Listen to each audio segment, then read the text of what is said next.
Hello and welcome everyone. Happy Friday. It is Friday 15, which means that every Friday at 12 p.m. Central Time, we go ahead and join you at your lunch hour to go ahead and answer your industry questions. So I am Steph Lee, the founder of what am I the founder of? Host Agency Reviews. I'm the founder of Host Agency Reviews, and I'm going to be the host for today's show. But today it's really special because we have a co-host on today. So I would love to introduce everyone to Connie Miller, who is the business development with Montecito Village Travel, the VP of business development, I should say. Connie, welcome. Welcome, and thank you for having me. Oh, very excited. Fun way to end our week. So let's see. We've got a couple questions that came in that I wanted to kind of pick your brain on and we can chat about. Connie's been Connie, how long have you been in the travel industry? Because we've known each other for a really long time, like over 20 years. Yeah. Between 20 and 25 years. Yeah. Yeah. So Connie has great experience that she can pull from here. So the first question is one I actually don't have a lot to say about because it's concerning Virtuoso, which is a consortium. And if you are not familiar with what a consortium is and are a little bit confused between that and a host agency, no worries. I'm going to put a link in the comments to our article on what's a consortium, and you can learn a little bit more about the differences. But having said that, I've never belonged to an agency that is aligned with Virtuoso. So their question is, does Virtuoso offer anything as a consortium that others can't to their advisors? I heard they have special perks for their agencies clients with places like the Ritz-Carlton Stars program. And this is from Anonymous. So Connie, maybe you can shed some light for me, as well as the rest of the listeners, on what makes Virtuoso unique and tell me about this Ritz-Carlton Stars program, because I myself have never been at a Ritz-Carlton and have no idea what this means. Well, we need to take care of that for you, okay? Yes, we do. And specific to the Ritz-Carlton program, let me tell you what that would entail for you. So Virtuoso has these wonderful hotel programs, okay? And in the hotel programs, they have selected some of the best properties in different locations around the world. So if you were to book a Ritz-Carlton, for example, you would actually be able to get an upgrade at check-in. You would be able to get a food and beverage credit of $100. You would also have a daily free breakfast, enhanced recognition when you come into the facility, free Wi-Fi, and a whole plethora of experiences and opportunities that other guests don't necessarily get. So that is part of their hotel program. And they work with Four Seasons and just a wide range of hotel properties that fall into that 5-star category and above. And your travelers are really pampered then. And it really is a great opportunity for your advisors to shine with their clients when you work with these programs. So that's one of the advantages of Virtuoso. I think Anonymous asked about what the other things are that Virtuoso does that maybe others don't do. And what I can tell you is, a lot of consortia offer maybe what looks on the surface to be similar programs. However, what I'm really impressed with Virtuoso is the degree to which they execute these programs. Their programs are phenomenal. They're far-reaching. They probably go deeper than any other consortia that I'm familiar with. And some of these programs include marketing opportunities for the advisors. So Virtuoso has what they call My Marketing. My Marketing basically means that they are providing marketing materials for you on your behalf. It would be co-branded back to you. So if you're a Virtuoso agent and you have your own brand and your own name, that becomes part of the marketing. So you are co-branded with Virtuoso. And then Virtuoso also is very good as far as acquiring clients in the community and making their name known. So when that's a good point. Yeah. So when somebody's worked with a Virtuoso advisor, they want to work with a Virtuoso advisor because of the extra benefits, like we talked with the hotel program and that type of thing. So it's really nice when you can be affiliated with a consortia such as Virtuoso and then open up a Condé Nast and see a Virtuoso piece that speaks to you. They're saying, hey, travel now, this is the best time, work with a Virtuoso advisor. So their marketing is directed not towards their suppliers but to the agents, so that makes them really unique. And I feel like it's worth mentioning that you've had experience, you haven't always been with Virtuoso. So this is coming from an experience of having been aligned with other consortia. So you really are in the position to be able to kind of compare the pros and cons of each one. And then I had a quick question on the hotel program. So are those guaranteed, like guaranteed upgrade at check-in, guaranteed beverage credit? So you could tell your clients ahead of time, like, hey, when you book with me, this is exactly what you're going to get. Yes. Now, the upgrades with some properties, it will be at time of booking. At other time, it would be based on availability. But the food and beverage credit, absolutely. You can say, because of my affiliation, this is what I'm able to do for you. You'll have a food and beverage credit. Sometimes it's not food and beverage. Sometimes it'd be a spa credit. It depends on the resort that you're going at.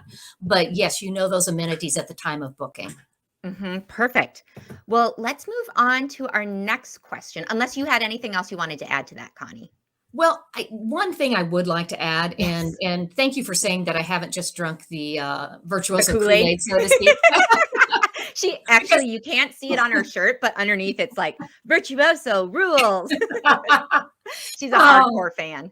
I'm passionate, and I have had experience with other consortia. But I think what they really do as well, in addition to mainstream products, they really shine in that luxury marketplace. So if you're looking to be a luxury travel advisor, Virtuoso has some offerings that are pretty unique and special to Virtuoso.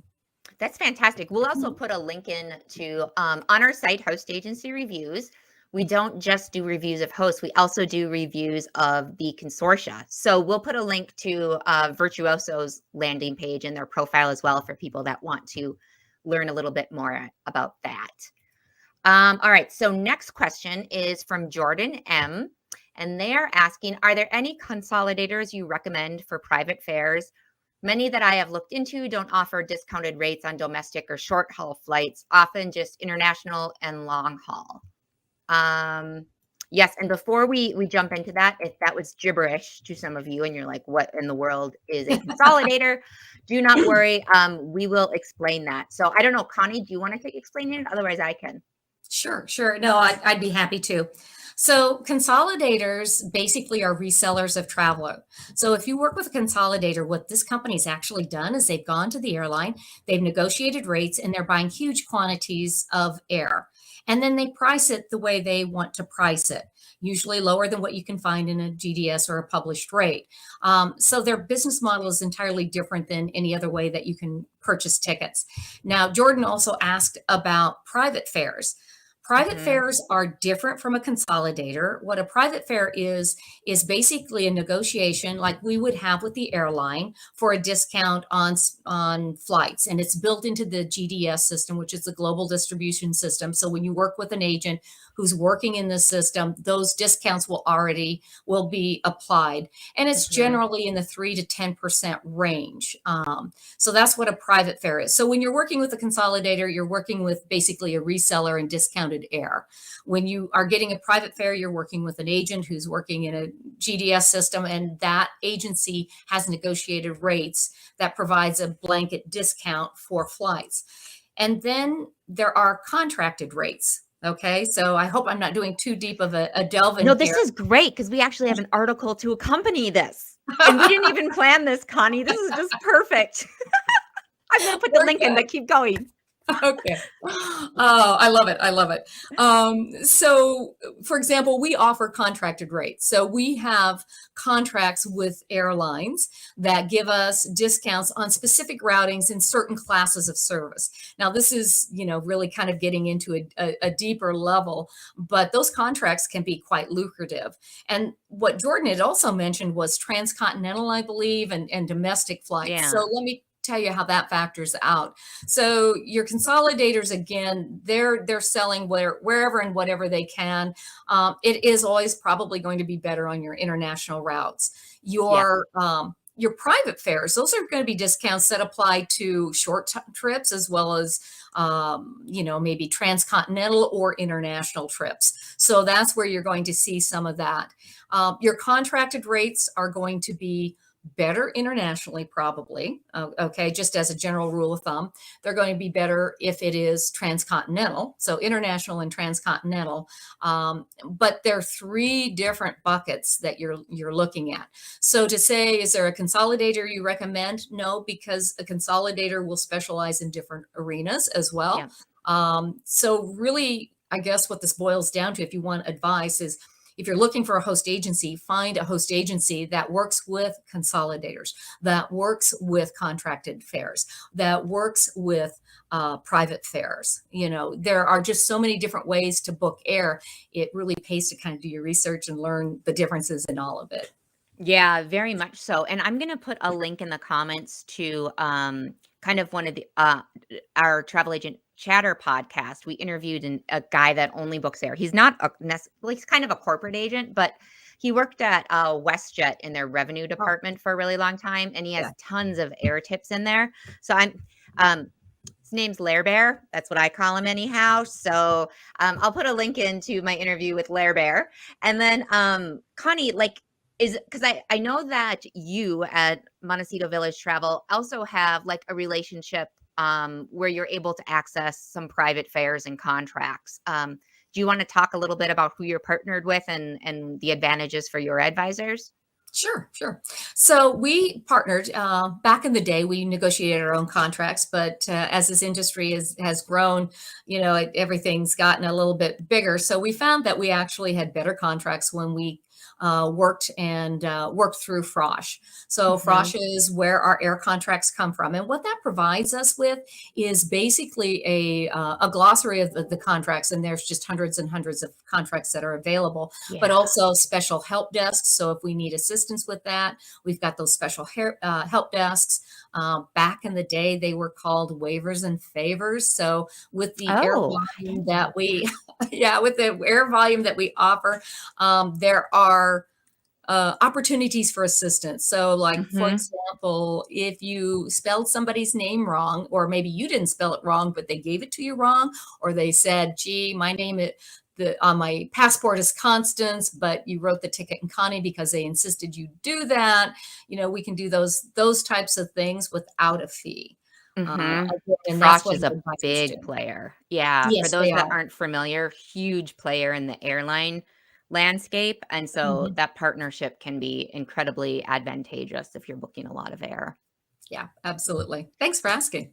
Yeah, I just love these because I learn so much, especially when I have a co-host instead of me just chatting, because there's a lot of things I pick up, you know? That's how I learn is chatting with people. Let's see. So, the other thing I wanted to mention on that is I'll put a link in as well. Connie mentioned the term GDS, Global Distribution System. And if you're not familiar with that, I'll go ahead and put a link in that to an article that'll explain a little bit more about what you can expect with the GDS system. So our last question is from AR. I was looking at agencies. Actually, it's two questions. So let's start with the first one. I was looking at agencies with GDS in your list of host agencies. And the one I will be joining, I saw all 5 stars were empty for them. What does that translate to mean? And well, let's start with that one. So Connie, I'm just going to answer this. Sure. So if a host agency is listed on our site and doesn't have any star ratings, that does not mean they're a terrible host agency. It just means they haven't been active on our site for whatever reason. So I wouldn't, it doesn't mean that they're not also a bad host agency. It's just you have no input going in, and that's what's challenging for you. So, I wouldn't let it dissuade you. I would call them and ask questions. But Connie, I don't know if you have any other ideas on how people can get a better feel for a host once they're trying to find one and have kind of narrowed it down to ones they like. What have agents done when they chat with you? Generally, I always tell people they should ask for references. Mhm. If I were looking for a host agency, I would want to find and speak to someone who'd maybe been with the agency for a long time, maybe somebody who just joined in 6 months, within that. And they should be able to provide you with someone that you can chat with. And I know when I give a reference, it's the good, the bad, and the ugly. No matter how loyal I am, I'll tell Yeah. them what the good points are. I'll tell them what the pain points are. And that's how you can really know. Yeah, that's a great point. because the reviews are really helpful online, but it's really, if you can be specific too, like if you're someone that's planning on booking air contracts, ask them for an advisor that utilizes these. Or if you're, specializing in Disney, see if you can speak to a Disney advisor that can help you get a feel for what the real perks are of joining this agency. Um, Absolutely. so AR has a second part to their question, and it's, I want my niche to be corporate and family travel in North America. Have I picked a poor agency to do that with? That's the only thing I've seen so far that gives me pause. So yeah, again, we can't, I don't think we have enough information to talk about if this is a good fit for you since we don't know the agency's name. But I would say, I mean, there's a couple, I guess when you say that you want your niche to be corporate and family travel, I would caution you that those are very different beasts, and that corporate, if you're not experienced in it, involves the GDS system, which again, we'll put the link in if you don't know what that is. There's a reason most people don't know what it is though, and that's because not a lot of people get to go into the GDS system. And I would say 0.0001% of new advisors with no experience get into the GDS system. So, Connie, maybe you can talk a little bit about, from the stance of a host agency, why you don't just give access into the GDS to anyone, and like the challenges that come with booking corporate travel when you've never done it before. Corporate travel is kind of an animal in and of itself. It is very fast paced. Working in a GDS, and for those of you who aren't maybe familiar with GDS, it's like the old DOS screen type of environment. It's all coded. If you know it, it's fabulous. It's wonderful. I actually learned at GDS, but I learned it in an office environment where I could learn from my peers, and there's all kinds of things that you need to know about it. And I currently even sit in an office with advisors who've been in the industry for 20 years, working in a GDS for 20 years, and I hear them ask questions of one another. It's not something that I believe you can pick up and learn on your own. Yeah. And it's just very specific. The problem with the GDS, and why, you can say, gee, I know computers really well, I can figure this out. Yes, you can do that. But what's happened is there are so many fair rules with how tickets can be constructed. And if you issue that ticket incorrectly, you can be stuck with a debit memo that is thousands of dollars. So there's a lot of risk in booking air if you don't know what you're doing in a GDS system. Yeah, it's not like, people are used to when they're on a site or something and they do something wrong, it'll pop up something and saying like, sorry, the date can't be before whatever. And you please input, but the airlines don't do any of that. It's like, oh, sure, go ahead and book it. And then, a month later, it might be like 2 years later, you get a memo and they're like, hey, we did an audit. Sorry, you owe us $500 times 4. Yes. So we'll put a note in, we'll put a link into our article on debit memos that kind of talks about the cost of them, what you do wrong to get a debit memo. There's a lot of different ways you can do it, do things wrong. But I think Connie has summed it up really well in that corporate is very challenging. It's hard. The personalities of people that book corporate versus leisure are typically very different. Corporate, like Connie said, is very like, dun, dun, dun. They call up and they tell you exactly what they want. You book it, bam, it's done. Leisure is like, I don't know, somewhere warm. Well, I guess we could do cold too. And, it's narrowing it down. It's a very involved relationship. So that's AR. What I think I would say is that I would focus on one or the other of those for your niches. I'll put in a link to another podcast where we interview a corporate agent, and a link to booking corporate travel that might help you get a better insight into things. So hopefully you can dig down into those resources and decide which way you want to go. So can I share just one more thing too, Steph? I would love that, Connie.